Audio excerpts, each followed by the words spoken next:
Have you ever had a good dream that turned bad? In 1963, Martin Luther King told the world that he had a dream. Most of us are familiar with that iconic moment. We're less familiar with what he said 4 years later. In an interview with NBC News, he said, "That dream that I had has turned into a nightmare."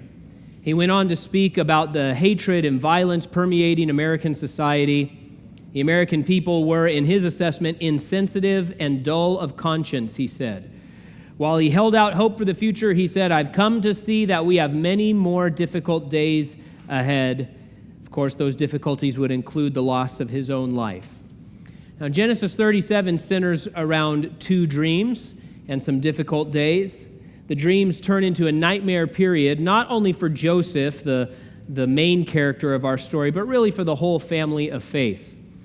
Now, we know the end of the story. What man meant for evil, God meant for good. And because we know that, it's sort of easy for us to read this tale and dismiss the difficulty Joseph endured, kind of wave it away. What men meant for evil, God meant for good, Joseph. But imagine you had to live through these dark days. Which of us wouldn't have prayed to God, "Lord, haven't you promised us land and blessing and protection? Didn't you promise to take care of us and watch over us and guard us and multiply us and do all of these things? Well, how is that all going to happen when these circumstances are our reality?" And the truth is that all of us, or at least most of us, have had the experience of some life dream turning into a nightmare of difficulty on one level or another. Maybe we haven't been trafficked into slavery like Joseph was, but we know that this life is not always smooth sailing. When we face the troubled waters of life, it's not so easy for us to wave the difficulties away and just say, well, what man means for evil, God means for good. But isn't it interesting that we know the end of the story just like we know the end of Joseph's story? Now, we may not know the particulars, the dates, the times, the locations, but we know how our story ends. It ends in glory. It ends in deliverance. It ends with God restoring all things, repairing everything that's been broken, not just in the world at large, but in your life. It ends in an everlasting dream where you and I are elevated to the status of royalty, surrounded by the family of faith, with every hurt and every fear wiped away. We know the end. That is the end. And it is just as true and just as sure as it was for Joseph thousands of years ago. Now, our paths may not be as harsh as Joseph's was, or they may be worse. But as we read his story, we can learn about the life of faith, the faithfulness of God, and the foes we face along the way. So let's begin in verse 1. Jacob lived in the land where his father had stayed, the land of Canaan. These are the family records of Jacob. Genesis is broken up by these family records. Your version may say histories. It's a particular Hebrew word. There's about 10 of them throughout the book of Genesis, and we've seen them each time. Here, in this case, the chapter starts with God's people in Canaan, and it ends with Joseph being forcibly taken from it. And it reminds us that there is a spiritual conflict being waged in our hearts, but also in the world around us. We have a powerful enemy whose goal it is to derail you, to destroy you, to devour you if he can. But of course, the Lord is stronger in every circumstance. It certainly doesn't help when we get ourselves into some pit of sin or some sort of trap that the devil lays on our own, right? And we've seen that in the past. We've seen God's people like Abraham not being taken to Egypt, but going himself. And the Lord has to come to him and say, "What are you doing? Get back into the land I wanted you." Now, that's not what's happening with Joseph. He's forcibly removed out of the land because we have a spiritual enemy that is struggling against the Lord's work in your life and the Lord's work in this world. But the Lord is always stronger in every circumstance, and we can trust him. Verse 2 continues, "At 17 years of age, Joseph tended sheep with his brothers. The young man was working with the sons of Bilhah and Zilpah, his father's wives, and he brought a bad report about them to their father." Now, other than chapter 38, The rest of the book of Genesis is going to tell us Joseph's story. And believe it or not, that's 26% of the entire book. And when you're talking about thousands of years of human history being put together in a book, and then they focus on one guy for one out of every 4 verses, that's kind of a big deal. His experience has a lot to teach us about a lot of different things. Pick your poison. He can teach us about suffering and faithfulness, about providence and grace, about endurance, about God's power, about how God is always victorious, about trusting the Lord. There's a lot of great insight from the life and experience of Joseph and from looking at the people around him. Because not only do we see that through his experience, we also learn wonderful things about our Savior, Jesus Christ, through the life of Joseph. He foreshadows the work of Christ in many ways. Particularly, we see through Joseph how Jesus Christ saves the undeserving and wretched people around him. Joseph, he keeps saving people around him that don't deserve to be saved. And that's exactly what Jesus has done for you and I. And so while many of Joseph's circumstances are tragic, his whole saga is really a triumph of grace, the power of God's grace, and what it can not only do to overcome our spiritual enemy, the devil, the adversary, but what God's grace can do to transform a terrible situation, what God's grace can do for undeserving sinners who do not deserve to be saved, who do not deserve to be helped, who do not deserve any kind of love. And yet Jesus says, yeah, but I love you still, and I'm going to do a work in your life even though you don't deserve it. At age 17, Joseph was working with Dan, Naphtali, Gad, and Asher in a sort of apprenticeship. But Jacob's plan, we'll find, is to put Joseph in charge of the family business. And he's already installing a lot of authority in Joseph. We find that he's using Joseph to sort of keep tabs on the rest of the sons. Now, some linguists say that the term used here for bad report is always elsewhere used in the Old Testament as a false report. It's used that way in the book of Proverbs, and for example, that's the way it's used when we talk about the 10 spies who give a bad report of the land of Canaan. And so the question is, was Joseph being a lying tattletale in this passage? A lot of commentators think so. They label him spoiled and naive, that he went around boasting proudly. And I suppose that's possible. On the other hand, Jacob's other sons weren't trustworthy, and they were doing weird, shady stuff all the time. They were often involved in really terrible scandals. And not just in the past, they're going to be involved in some more coming up. And so maybe Joseph's report was his attempt to distance himself from some crazy thing his older brothers were doing. Maybe Jacob was going to find out, by the way, these sons over here defrauded this group, or they cheated this guy, or they stole some of this stuff. These are the kinds of things that these guys were involved with. And so maybe Joseph was saying, hey, I wasn't part of that. Here's what was going on. We're not exactly sure. And so we can't really clearly grade Joseph yet, but we have to question Jacob's decision-making. If he wanted Joseph to be an apprentice, if he wanted him to be brought up and mentored by somebody, man, his other sons are not good mentors, right? These are not the guys that you want to shape your young adolescent favorite son. And so I'm not sure what's up with that. On top of that, Jacob, you're no dummy. You've worked around people a long time. You've worked around difficult people a long time. You worked with Laban's sons, and you know all of the things that go on. What do you expect is going to happen when you take this teenage son and sort of put him in a managerial position and have him act as an informant on the others? This is a rough and tumble group of killers that make up his family. These are not nice boys that parents are happy that their daughter brings home. These are guys that butchered an entire town and stole all the people. Have any of you ever done any of that? No, because you'd be in jail, or you would have gone down in a blaze of fiery gunfire with the police, right? These guys are rough and tumble guys, and so I'm not exactly sure what Jacob thinks is going to happen here in this arrangement. Verse 3 gets worse. Now Israel loved Joseph more than his other sons, because Joseph was a son born to him in his old age, and he made a long-sleeved robe for him. What a sad verse. Favoritism was a problem in this family for many long decades. It was a generational problem.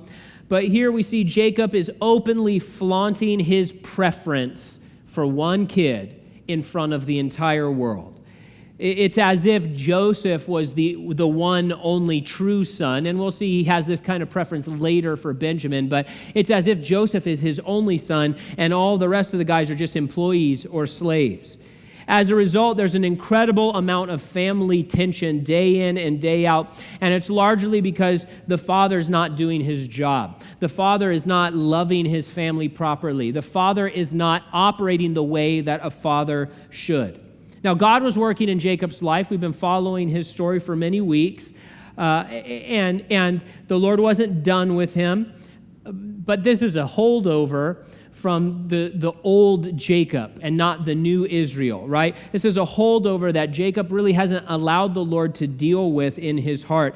And it's so disappointing to see Jacob acting this way so openly and so brazenly, because he knew firsthand what it felt like to have a father love the brother and not you. He knew exactly what that felt like, and it wouldn't have felt good. But here he is doing it, frankly, to a much larger degree, not just preferring one son to another, but preferring one son to 11 others. And so favoritism, as we've seen already in this book, is incredibly destructive. We as Christians, as believers, we need to avoid it like the plague. We need to avoid it in the home and in our place of study or our place of work. We need to avoid it in the church. Favoritism has no place in our hearts, no place in our organizations, no place in our activities. We need to uproot it if we find it in our hearts, like the weed that it is, before it causes some big destruction. What about this coat? Maybe you noticed my version said it was a long-sleeved robe. What's up with that? Do we need to get Andrew Lloyd Webber on the phone and say, hey, you got to rewrite all those songs? No? Joseph and the Amazing Technicolor Dreamcoat? I know some of you know some of those songs. Should we sing them together? No? Okay. Who's seen Joseph and the Amazing Technicolor Dreamcoat? Okay. Go home and listen to Joseph and the Amazing Technicolor Dreamcoat. It's pretty cool. It's all about Joseph's story. And the songs are super cheesy. Andrew Lloyd Webber's the guy that wrote that. Man, we're off track now. Strike this from the recording. But scholars tell us that the words used here are obscure. The idea of this being a multicolored coat first came about in the Greek translation of the Old Testament. That doesn't mean that it wasn't a coat of many colors. The scholarly consensus is that it's one of a few options. It could have been a multicolored coat of multiple panels that were sewn together. It could have been a coat that went down to the ankles and had sleeves to the wrists, which would have been unusual. Or it could have been a robe with a bunch of embroidery on it. So we're not exactly sure what the coat was. We see a similar robe being given to David's daughters when he was king, particularly Tamar. She's wearing one in 2 Samuel 13. Interestingly, her coat is also torn off and ruined. Whatever it was meant to be a symbol of favor, of preference, of authority. It was a symbol of Jacob's plan to give Joseph charge over the family and inheritance instead of his brothers. Verse 4. When his brothers saw that their father loved him more than all of his brothers, they hated him and could not bring themselves to speak peaceably to him. Another rendering of this is that they could not so much as greet Joseph. They were not just annoyed. They weren't just a little envious. They had a deep, growing, boiling hatred for Joseph. They hated that their father preferred him. They hated the idea of him ruling over them one day. They hated being around him. They hated hearing his voice. They hated him. Verse 5, and then Joseph had a dream. When he told it to his brothers, they hated him even more. Many commentators say Joseph was being an arrogant brat here, just kind of shouting this dream as a taunt in their faces. But what do we know about dreams so far in Genesis? We know that dreams were very significant, especially to this family. Their father, Jacob, would have told each of these sons many times about that dream he had of the ladder and the angels and the vision of the living God that he had in Bethel.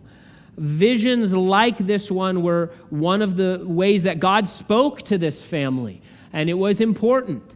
If that's the case, and since that's the case, would it have been right for Joseph to not share what had been revealed to him? Do we withhold the word of God because we think it might make people feel weird? We shouldn't, right? We sing the song. Maybe this will be more popular than the Andrew Lloyd Webber reference.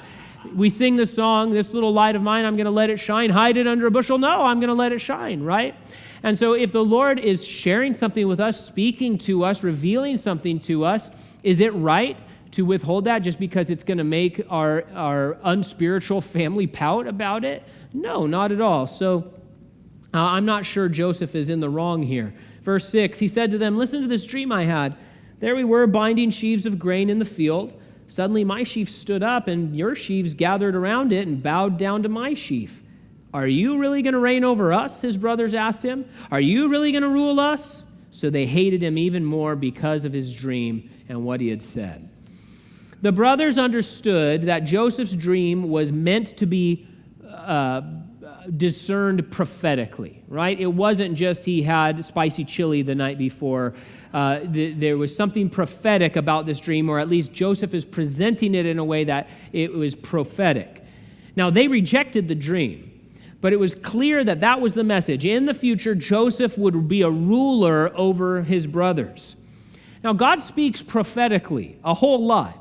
And people can look into the prophecies of the Bible and say, that's not going to happen. And lots of people do. Even people within the church say, that's not going to happen. I've decided all of that is not going to happen. It's an allegory, or we can explain it away this way, that way, or another way. And so none of that's going to happen, right? But when people do that, when people look at the prophecies of the Bible that have not yet been fulfilled and say, that's not going to happen, do you really think that there's going to be an antichrist and a false prophet and an image of the beast? Do you really think that's going to happen? Listen, when people say that, they're just as wrong as Joseph's brothers were. And Joseph's brothers were profoundly, completely wrong, right? Because God speaks prophetically, and people may scoff, but in reality, the truth, the brothers are scoffing at this and acting like this is so outlandish and so stupid, and they completely reject it. But it's not. It's only because they didn't want to believe it. Joseph was already in a position of leadership over them, at least in his father's mind and plan. If you pulled out the family last will and testament, you would find that Jacob wanted to leave everything to Joseph. Jacob was giving him the robe of royalty. He was giving him the authority, the mantle. He's saying, you're going to give me reports about the sons. You're going to be in charge of these things. And so it's kind of funny that they're saying, how dare you think you're going to rule over us? He already was a middle manager over them. And they're like, we don't believe that. And it's so funny that people do this today, even in the church, looking at future prophecy. They look at the whole books of the Revelation. They look at the Olivet Discourse. They look at the last half of the book of Daniel like, that's not going to happen. None of that's going to happen. Do you really think that's going to happen? It is going to happen. And that's why God has revealed it to us, so that we can not only know Jesus in his first coming, but expect Jesus in his second coming. And so God speaks prophetically, and we want to pay attention. Now, for the third time, we're told that their hate grew towards Joseph. It's a lot of hate. Haters going to hate, right? But listen, hate is never useful or productive or beneficial in the life of a believer. The problem is, hate is one of those popular and cheapest commodities in our culture today, right? Everybody hates everybody in our culture today. It's being hawked from platforms and pulpits and politicians and publications. It's being shot out from every place. That you need to hate this other group. You need to hate these other people. You need to hate the people who don't say this, that, or the other thing. And it's a cheap commodity. It's a popular commodity. But listen, Christians, we are commanded by God to walk away from hate in every aspect of our lives. We may not hate our brother. We may not hate our neighbors. We may not hate our enemies. We may not hate our leaders. Our King has said so. He says, you're not allowed to do that. I command you not to hate those people. We cannot hate people and claim that we walk in the light. That's what the Apostle John said. Now, we are to hate evil. We're to hate evil the way God hates evil. But how does God hate evil? He hates evil while loving people. So we are to hate evil, and we can hate evil behavior, but we are to love others. And this is what God has done for us. Do you think that you're not evil in your core? Do you think I'm not evil in my core? We've all gone astray. We are all wicked. There is none righteous, no, not one.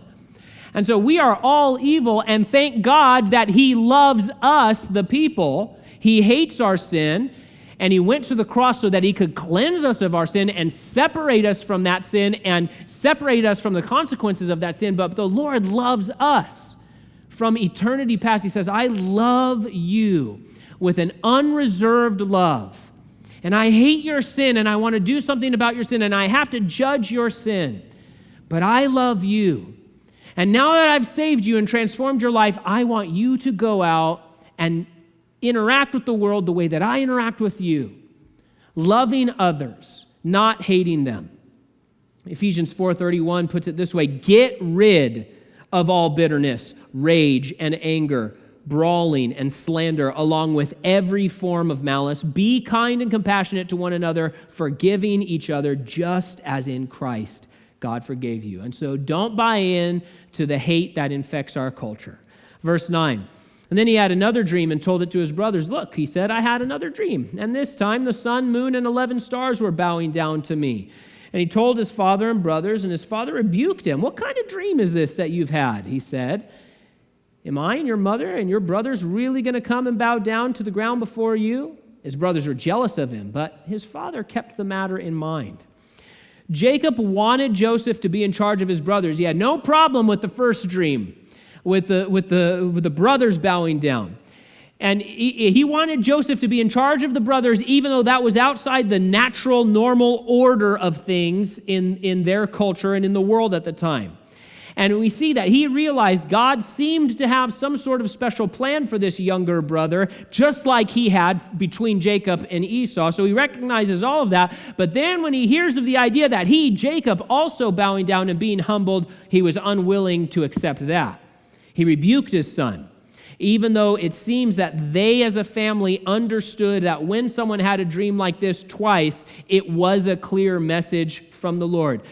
How do we know that? Listen to what Joseph will tell Pharaoh directly. He says this in Genesis 41. Since the dream was given twice to Pharaoh, it means the matter has been determined by God, and he will carry it out soon. So more is going on here than is put on the page. And Jacob's like, them bowing, that's great. Me bowing? I don't think so. I'm not willing to be humbled in that way. Jacob asked Joseph the same thing his brothers did here. You don't really think that's going to happen, do you? Listen, we believe the Lord. Even when circumstances seem to make his promises impossible, even when the whole world around us is going in the opposite direction, we cling to the word of God, which will never pass away. Let God be true and every man a liar. Verse 12, his brothers had gone to pasture their father's flocks at Shechem. This raises some eyebrows if you've been with us a few weeks. Shechem was the place where they had to hightail it out of after some unpleasantness. But now, a few years later, they felt strong and secure enough to bring their flocks back and make themselves at home again. But danger was brewing, not from the Canaanites, but from within the family itself. And it goes to show us that things may look like they're going well on the outside, but if the spiritual life is not on track, then disaster isn't far away.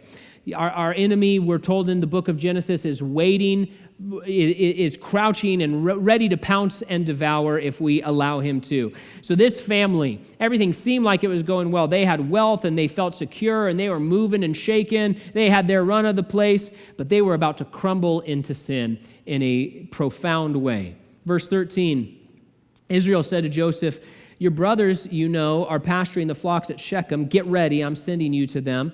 I'm ready, Joseph replied. And then Israel said to him, go and see how your brothers and the flocks are doing and bring word back to me. So he sent him from the Hebron Valley, and he went to Shechem. Joseph must have been a very capable and responsible 17-year-old. His trip would have been more than 50 miles, a 5-day journey from home. He takes it alone. Now, Joseph may have been a little naive, but it would have been obvious at this point that his brothers really, really disliked him. He didn't suspect they were going to kill him, but you can't have this level of animosity without it showing. And, you guys know how Thanksgiving dinners can be, right? Everybody talks about it. Now imagine that your family actually might want to kill you, right? You know that they're not too excited to see you. So what are we seeing? We see that Joseph was ready and willing to step into a very tough job, and he's faithful even when the going gets tough. In this way, Joseph's a great example to us. Are we ready to be sent on assignment by the Father? Those assignments won't always be pleasure cruises. Sometimes they're going to be into a hostile environment among people who have no interest in showing us any kindness at all. Hopefully, when the Father calls us, we're able to immediately answer, I'm ready. I love that that's what his answer was to his father. Joseph didn't know it, but at this moment, he became a living sacrifice. Through his life, through his suffering, through his difficulty, because of his faithfulness, multiplied thousands of people from many nations were going to be saved from death. The cost of this heroic feat would be high. It would require that Joseph's life be forfeit to the plan of God. Verse 15, a man found him there wandering in the field and asked him, "What are you looking for?" "I'm looking for my brothers," Joseph said. "Can you tell me where they are pasturing their flocks?" They moved on from here. The man said, "I heard them say, 'Let's go to Dothan.'" So Joseph set out after his brothers and found them at Dothan. This is a beautiful moment of providence. All of these stories remind us that when God calls us to serve him, he doesn't expect us to do it on our own. He does the heavy lifting. He provides, he prepares, he pilots for us. It was God who brought the animals to the ark. It was God who closed the door when the rain started. It was God who provided the ram in place of the son. It was God who brought Abraham's servant to the very spot where Rebekah would be. Whether this man was a heavenly being or a random individual, it was the Lord who placed him in the right place at the right time twice, not just to find Joseph, but earlier to hear the brothers and hear their plan. And it's a comforting reminder to us that you may feel lost at some point in life, but God will never lose you. He can find you even if you're wandering in some faraway field. There's also a lovely typology of Jesus here. Joseph says, "I'm looking for my brothers," the brothers who hated him, the brothers who were planning to hurt him, the brothers who wouldn't speak one peaceful word to him, the brothers who didn't consider Joseph much of a brother at all. In fact, they'll later say to Jacob, "Does this coat belong to your son?" They don't say, "Does this belong to our brother?" Right? They don't own Joseph as brother, and yet he owns them as brothers. And reminds us of how Jesus came searching for us. He came running after us. And he does not shy away from calling you his own. He identifies with us even when we were at war with him. And not only did he go searching, but like Joseph, we see he goes the extra mile to reach us when we are lost. What a great image. Verse 18, they saw him in the distance, and before he had reached them, they plotted to kill him. They said to one another, "Oh, look, here comes that dream expert. So now, come on, let's kill him, throw him into one of the pits, and we can say a vicious animal ate him. Then we'll see what becomes of his dreams." There's a hateful sarcasm here. The name they used means Lord of the Dreams. These men cultivated envy and hatred in their hearts, and now the fruit is coming off the trees. It's not a good fruit. It's rotten. Blood oranges is what's coming off of the trees of their hearts. Earlier, they had slaughtered a town. Why? Because someone dared to defile their sister. You can't do that to our family. And now what do we see? They're planning to slaughter their own flesh and blood because they're annoyed with him. They don't like him very much. And not just kill him, but then just throw his corpse into a cistern. One scholar notes that the denial of a proper burial was a particularly horrifying atrocity in this era. It was something you did not do, even if you were murdering somebody. The brothers think they'll destroy Joseph's dreams, but they simply prove for us once again that men can mock God, they can ignore God, they can fight against his work and reject his word, but they cannot overthrow the Lord. Our God is sovereign, and his will be done. He cannot fail. Verse 21, when Reuben heard this, he tried to save him from them. He said, "Let's not take his life." Reuben also said to them, "Don't shed blood. Throw him into this pit in the wilderness. Don't lay a hand on him," intending to rescue him from them and return him to his father. Poor Reuben. He's just the Fredo of the family. He's just got bad plans all the time. He tries to make these big moves. They never work out, right? Or last time we saw he was trying to make a move to take over the family and just it didn't work at all. Just completely doesn't work. Same thing's going to happen here. Later, he's going to try to convince Jacob to let them go back to Egypt. It just doesn't work. As the oldest, Reuben would bear the ultimate responsibility for this situation. Perhaps he was hoping to deliver Joseph back safely and maybe get back into his father's good graces after his failed takeover bid with Bilhah. He does take charge here, at least in the moment. He's not suggesting to his brothers. He's telling them, we are not going to kill him. But then he disappears somewhere, giving the brothers the opening they needed to treat Joseph cruelly and make their own plans. Reuben sort of reminds me of the Apostle Peter in the Garden of Gethsemane. He's got plans, he's got ideas, he's making moves, he's very self-assured. But without the work of the Spirit, all the plans come out askew and they just fall to pieces and they don't work out. And so as believers, as people who are trying to make decisions in life, we need the Holy Spirit to be directing us and empowering us and shaping our lives so that the Lord's plans can be accomplished through us. Verse 23, when Joseph came to his brothers, they stripped off Joseph's robe, the long-sleeved robe that he had on. They took him and threw him into the pit. The pit was empty, without water.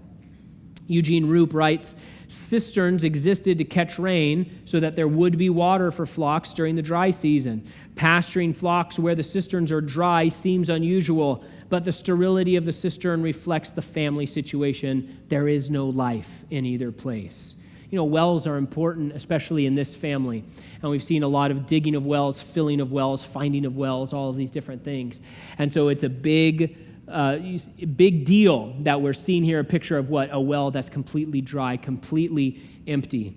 On top of that, we see here how sin just ruins us and poisons us and backfires on us. Let's think it through. They throw Joseph into this empty well, and at least for everybody but Reuben, the plan is, all right, well, we didn't kill him, but we're going to throw him in here. He's going to starve and he's going to die. He'll be dead. Great.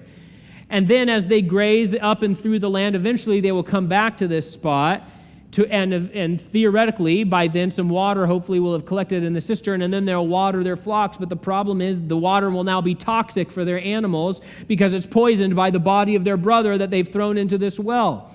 And so they're just blinded by their hate, and they're ignoring the consequences of their sin. They're not thinking about anything other than just giving vent to this hatred. Clothing's a big theme in Joseph's story. His father had clothed him in the special robe. God wanted to clothe him with something much better.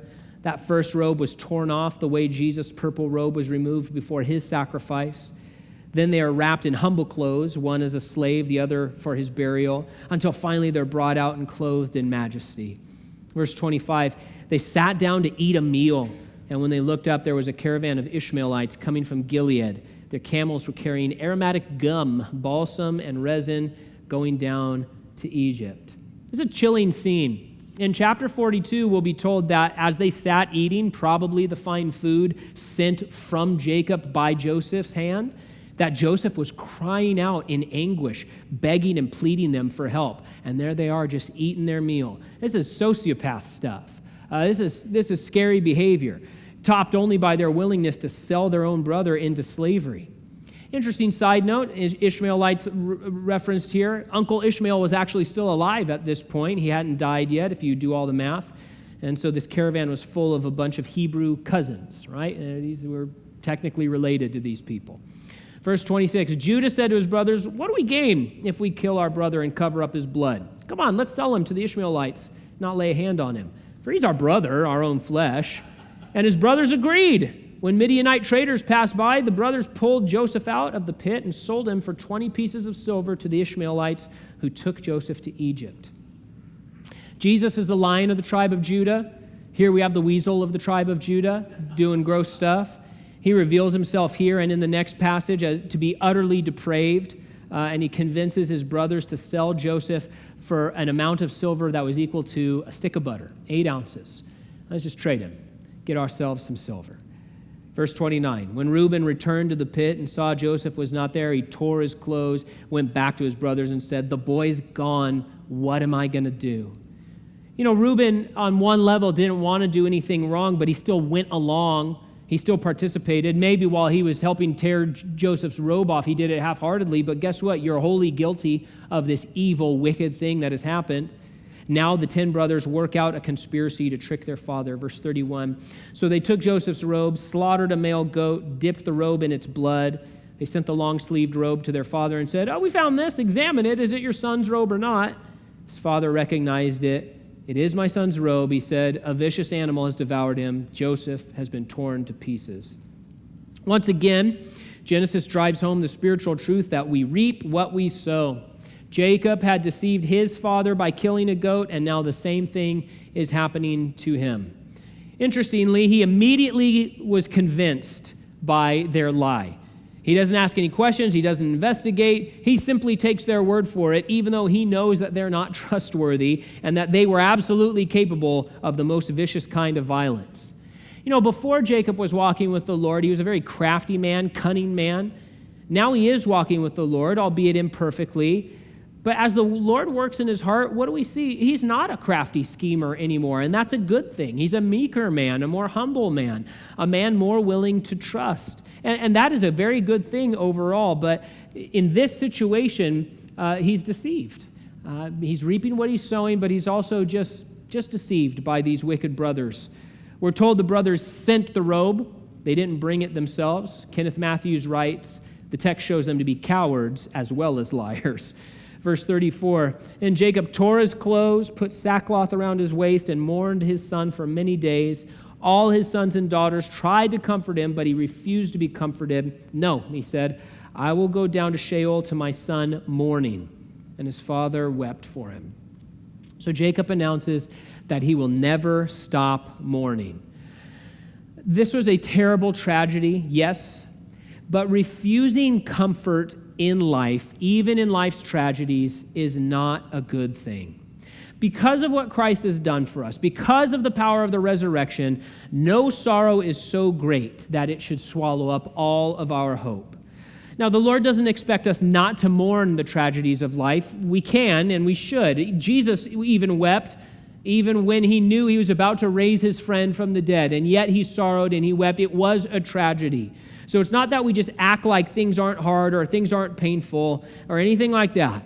But just as love, not hate, is to define our lives, so too hope, not despair, should define our lives. 2 Corinthians says that God comforts us in all our affliction and then sends us out to comfort others in any kind of affliction. And so life is tragic. We all have to face tragedy at some point in life.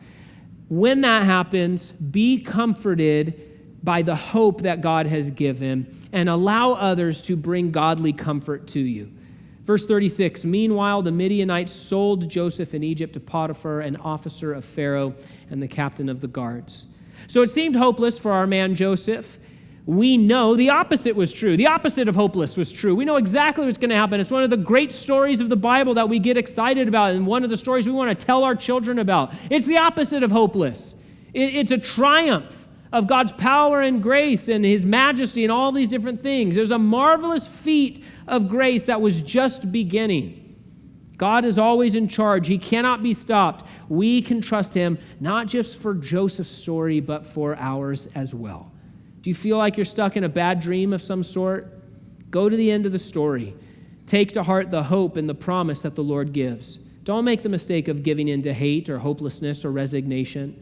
The Lord of the dreams is the Lord of our lives. Be ready and go after him as a living sacrifice, knowing he will work his astounding grace through you until you are brought to your glorious completion.